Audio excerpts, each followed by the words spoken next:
Hello everyone, I'm Rakesh Kumar. As we know that our, we are talking about the syllabus of history optional. So we have uploaded our previous video about history paper 1 in for UPSC mains. Today we'll be talking about the history optional history paper 2, which is actually about the modern Indian history and the world history. So this video will be talking about the history paper 2, particularly about the modern Indian history. And in part 2, we'll be talking about the world history part. So if we talk about this history syllabus for the optional paper in UPSC mains, so paper 2 is from the European penetration into India when Britishers started to come to India. So unit 1 in the paper 2 is about European penetration into India, and the early European settlements, how they came to India and how they settled in some part of the Indian subcontinent. So as all of us know that the Portuguese were the people who came first when Vasco da Gama came in 1498, and after that Dutch came, Britishers came, and the French people came to India. So Portuguese were the one when it was 1498 with the coming of Vasco da Gama, and then Dutch people were coming here. Then British East India Company came, which ultimately became the ruler of the country, and French East India Company. So in unit 1 we have to talk about these Portuguese, Dutch, English, and French East India companies, how they settled uh, in the very beginning, and then their struggles for supremacy. As we know that Portuguese couldn't control vast territory in India, although they were the first people who came to India. So then Dutch people and English and French who actually struggled, for a longer duration in order to control the territories of Indian subcontinent. So we have to talk about these struggles, Carnatic wars, and uh, English French war in India. In first unit, we have also the conflict between English and the Nawabs of Bengal, as we know that the Battle of Plassey and Buxar. We have to talk about Siraj and uh, English, conflict between them, the Battle of Plassey, significance of Plassey, what was the significance of you know uh, these wars. Second unit is basically about British expansion in India, how British started expanding in different territories of India. As we know that Mir Zafar, Mir Qasim, and the Battle of Buxar was very important phase in the expansion, or you can see the course during the course of the British expansion. So after the victory of the Battle of Buxar, actually Britishers became the ruler of Bengal, and they started controlling everything. They, because in that particular war they not only defeated the Mir Qasim, but they also defeated the Mughal emperor. So that was very prominent battle, you know to win. After that, Mysore, and we have to also talk about Marathas in this unit. And about the three Anglo Maratha wars, the Punjab, uh, the British, how they conquered the area of Punjab's Britishers. So third unit is basically about the early structure of British Raj, how they started establishing their control in Indian subcontinent, wherever they were having control over territories. So what was their administrative structure? From diarchy to direct control. Uh, Different acts which were passed in the British Parliament in order to control the territories governed by the East India Company. So, Regulating Act, which was passed in 1773, the Pitt India Act of 1784, the Charter Acts, 1833. There were several other acts which were, passed by the British Parliament. Then, in this particular topic, we also have to study voice of free trade and the changing character of British colonial rule, and English utilitarian and India. So administrative structure, as we know that when Britishers came, so initially they were not very much interested in intruding the existing setup of Indian society, as Indian society was functioning. So they were just superficially controlling the Indian society. It was very later phase when they started intruding in the social and religious and some other matters of the Indian society. So unit 3 is about this. Then we have to in this we have to also talk about the economic impact of British colonial rule. We have to talk about land revenue settlement, as we know that the permanent settlement was introduced, Rayatwadi settlement, Mahalwadi settlement. So so we have to talk about this permanent settlement, Rayatwadi, where the contact and the taxes were to be levied on directly on the peasants, while in Mahalwadi it was village community from whom they were going to collect the taxes. And permanent settlement, there was zamindar who was actually responsible for the taxes. So this land revenue settlement in British India, we have to talk about. And economic impact of the revenue arrangements. What was the economic impact on the Indian society of these revenue agreements? We also have to deal with the commercialization of agriculture, how the Indian agricultural sphere was connected to the world market, how Britishers indulged in the agricultural activity. I mean, they started impacting the British Indian agriculture setup. As we know that in India, from the very beginning, the agriculture sphere was a sphere where rulers were not uh, intruding so much. I mean, that was a kind of autonomous setup where rural peasants were producing whatever they wanted to produce. But it was British administration which for the first time in Indian history introduced actually included in the commerce agricultural sphere, and they started commercializing the agriculture. They started forcing peasants to produce indigo, etc., indigo, cotton, etc. So these crops were agricultural crops like sugarcane, uh, indigo, and these like cotton, etc. So these were introduced, or you can say introduced by, not introduced, but they actually forced the peasants to produce these kind of crops. So commercialization of agriculture was actually started by or done by these British people. So this was the then rise of landless agrarian laborers was also the impact of the revenue arrangement of these people like Britishers. And impoverishment of the rural society. So uh, as we know that the whole sole objective of the British government here in India was to extract more and more revenue, more and more taxes. And they did this through these revenue settlements like permanent settlement, Raitwadi and Mahilwadi settlement. So this impoverishment of rural society was outcome of these settlements and these revenue settlements, which actually made the rural peasant and rural society poor.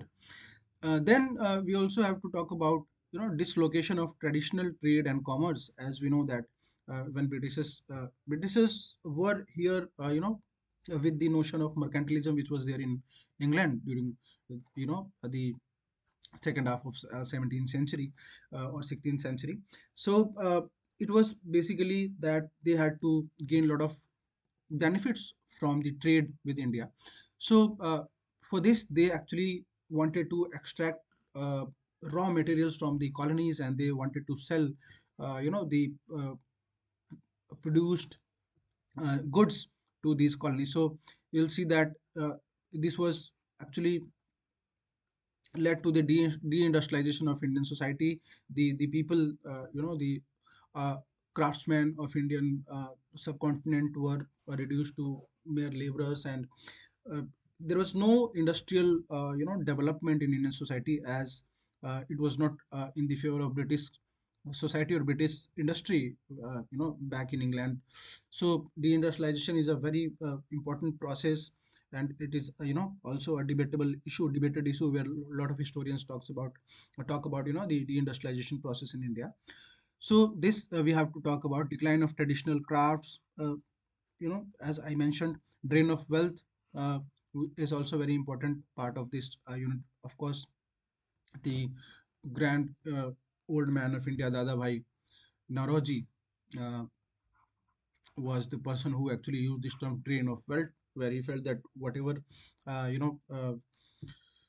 production of India was actually drained, or the wealth of India was drained to the England, because as we know that Britishers actually were taking or extracting revenue from the Indian subcontinent through these revenue settlements, but they were not actually uh, expending those revenues or taxes or money into Indian subcontinent.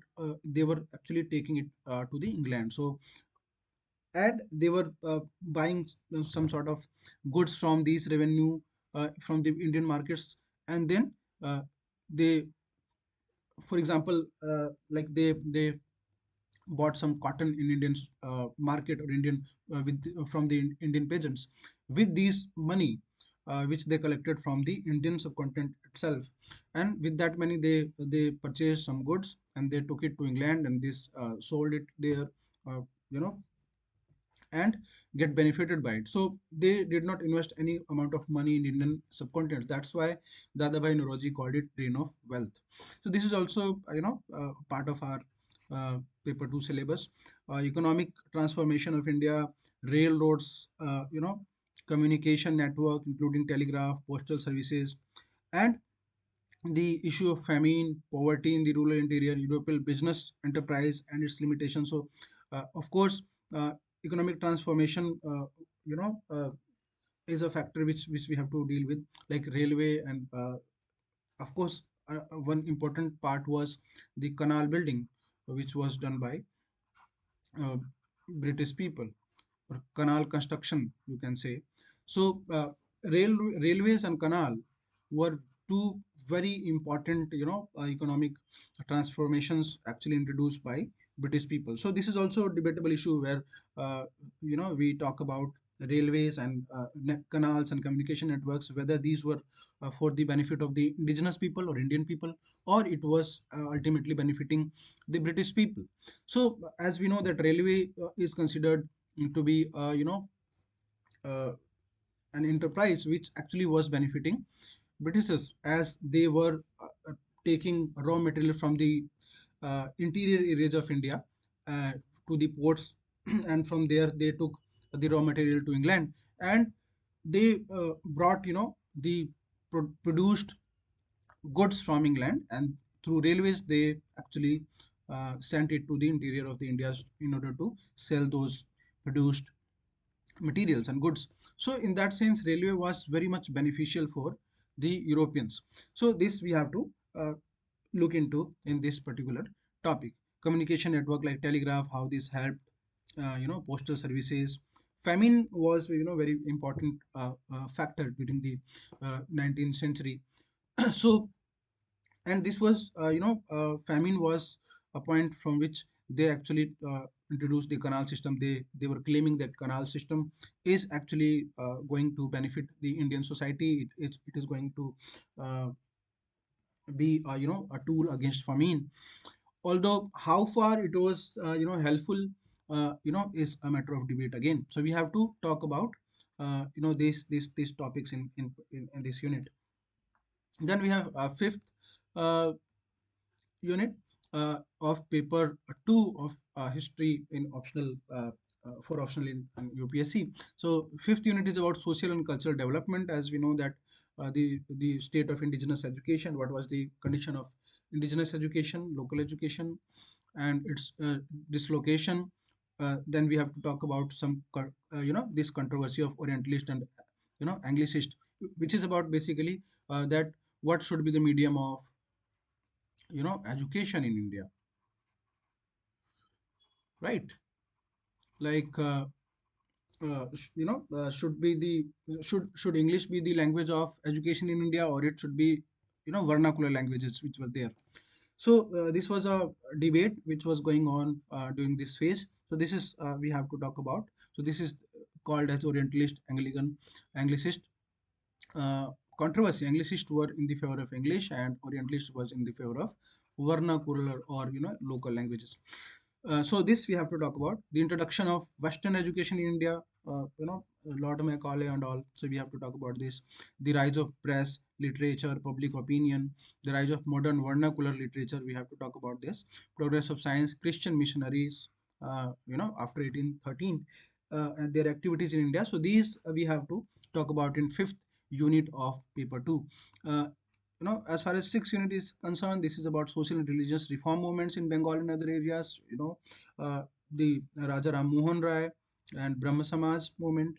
Devendranath Tagore, who was actually the part of this Brahma Samaj movement. Ishwar Chandra Vidyasagar, the Young Bengal movement, Dayanand Saraswati, Arya Samaj. So these socio-religious reform movements are the part of the second paper of history, optional, right? So this we have to study. Then within this topic, we also have to talk about social reform movement in India, including sati, widow remarriage. Of course, you know that sati was abolished in with the efforts of Raja Ram Mohan Rai. The Lord William Bentinck actually uh, abolished this sati pratha. Widow remarriage was again, and well, which was eradicated, child marriage, etc. So these were the social reforms which were done by British. The contribution of Indian Renaissance to the growth of modern India, Islamic revivalism, the Farisi movement, Wahhabi movements. This also we have to talk about this. Then we have the seventh unit. So what was the Indian response to the British rule? Like British established their rule after the war of Plassey and Buxar. So and then when they established the rule, they introduced their revenue settlements and etc etc. So how Indian were responding to that, uh, this we have to talk about in seventh unit. So peasant movement and tribal uprising in 18th and 19th century, including Rangpur Dhing revolt, Coal rebellion, Mopla rebellion in Malabar and Kerala, Santhal Hul in 1855, Indigo rebellion, and Deccan uprising, of course, and the Munda Ulgulan. These are very important, topics. So we have to talk about this in seventh unit. Then in we have to talk about the Great Revolt of 1857, which is very important. What was the origin of this Great Revolt? What was the characteristic of this particular revolt? Causes of the failure, the consequences. What were the consequences? This is very important topic. Of course, Great Revolt of 1857. So the nomenclature or the term which we use for the uprising of 1857 is a point where different scholars have different opinions. Some people say that this was mere, a mutiny, right? There are people who also consider it as the first war of independence. So, this revolt is very important in the, modern Indian history. Origin, character, causes of failure, consequences. Of course, consequences was very huge. The British people started recognizing Indian society. They started introducing some measures in order to gain some confidence among the Indian people. So this was very important. The shift of character of peasant uprising post 1857 period, 1920s, 1930s, there were peasant movements which we have to deal with. In eighth unit, we have to talk about the factors leading to the birth of Indian nationalism, like politics of association, the foundation of the Indian National Congress in 1885. These we have to talk about. The safety valve thesis. Of course, you must have heard about this, about the birth of Congress. That safety valve thesis is about that the uh, Congress, International Congress, was actually, or it came into existence with the efforts of the British people because they wanted, a kind of safety valve in the form of Indian National Congress.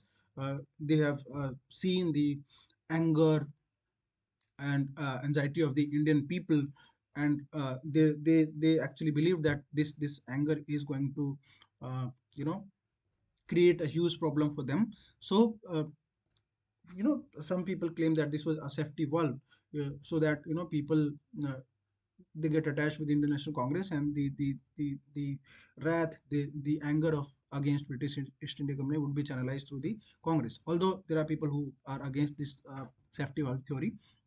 So, what was the program and objective of early Congress? Of course, in the early Congress, we can see that they were not that you can say aggressive. So, the social composition of early Congress leadership, of course, they were the people who were, uh, you know, England. They came back to from England, English written people. They were well learned people. They were high class people. So they were the people, or the Congress leadership was comprised of those people. The moderates, of course, they were the people who were not that aggressive. They actually believed in writing letters and pleading to the British government. And then extremist, of course, Lal Bal Pal, Lal Lajpat Rai, Bal Gangadhar Tilak, etc. These were the people who were called extremists. That means they were not uh, willing to plead to the British government. They were much more aggressive. So we have to talk about them. Then partition of Bengal, of course, in 1905, which led to Swadeshi movement in Bengal, and economic and political effects of Swadeshi movement, which is very important, topic, and beginning of revolutionary extremism in India, like the people who believe to attack the British, whatever things which were related to British. So this is the topic which we have to talk about in eighth unit of the paper two. Then we have in unit or unit nine, we have rise of Gandhi after 1816. Character of Gandhian nationalism, how it was different from the previous one. Gandhi's popular appeal, Rowlatt Satyagraha, Khilafat movement, non-cooperation movement. These we have to deal with in this ninth unit. And the national politics from the end of the non-cooperation movement to the beginning of the civil disobedience movement, how it changed two phases of civil disobedience. So basically, civil disobedience movement we have to talk about in detail. Simon Commission, Nehru Report, Nehru Report, which was actually a committee which was headed by not Jawaharlal Nehru but Motilal Nehru. So he had given some of suggestions which is known as the Nehru reports. We have to talk about that. Roundtable conferences three, and nationalism and peasant movements, of course, nationalism and working class. How peasant movements were helping in pan India nationalism and working class movements, women and Indian youth and student in Indian politics, how they were taking part in these politics. Election of 1937, which was very important one, the formation of ministers, Cripps mission, Quit India movement, Wavell plan, and the cabinet mission, which is about the transformation of power to the Indian people. So we have to uh, deal with these topic in the ninth unit. Then in 10th unit we have to talk about constitutional development in the colonial India between 1857 to 1935. After the 1857 revolt, the British policy changed when the crown became the ruler of India. Then 1964 Act of 1861 to the uh, Indian Charter Act 1935. So these we have to, or India Act 1935, which was a kind of mini constitution for India. A lot of things were decided in 1935 Act. So we have to talk about this also. In 11th unit, we have other strands in national movement like the revolutionary of Bengal, Punjab, Maharashtra, UP, Madras, presidency, and outside India, of course, people were, uh, like for example, Ghadar movement, like the people in Germany, in England. So this we have to talk about. The left within the Congress, Jawaharlal Nehru, Subhash Chandra Bose, the Congress Socialist Party, the Communist Party of India, and other left party we have to talk about in the unit 11th. Then in unit 12 we have to talk about politics of separation, separatism. The Muslim League, of course, uh, was a very important factor in the history of modern India. The Hindu Mahasabha, which was started in I think 1915, it was 1909. So and communalism, how this started, and the politics of partition, transfer of power and independence. Partition, that means the demand of Pakistan. This we have to deal with in a topic or unit 12. In unit 13, we have to talk about consolidation of as a nation, how we consolidated as a nation, Nehru's foreign policy, you know, Pansil, etc. Nehru and Schneber, 1947 to 1964. The linguistic reorganization of the states. Of course, we know that the Andhra was the first state who was formed on the basis of language. Then regionalism, regional inequalities, integration of princely states, of course, as we all know, this was a very important process. Princes in electoral policy, how these, earlier princes or princely state, they came in the, mainstream politics, that is electoral politics. And the question of national language. This we have to talk about in 13 uh, unit. Then 14th unit talk about caste and ethnicity after 1947, backward caste, tribes in post-colonial electoral politics, Dalit movements, these are important. So we have to talk about this in 14th unit. 15th unit is basically talking about, economic development and political change, land reforms, of course, the politics of planning and rural reconstruction, ecology and environment policy in post-colonial India. As we know that, you know, uh, environmental ministry was being started, progress of science, and land reforms. That means uh, abolition of uh, zamindari and etc. So these things we have to talk about in unit 15. So this is actually the first part of the uh, paper 2 of Indian history, you know or you can say history optional. Paper 2 ka jo, it is actually the first part, and the second part will be talking about the from the unit 16, that is about the world history, right? So in another video we'll be talking about uh, the second part of the Indian history.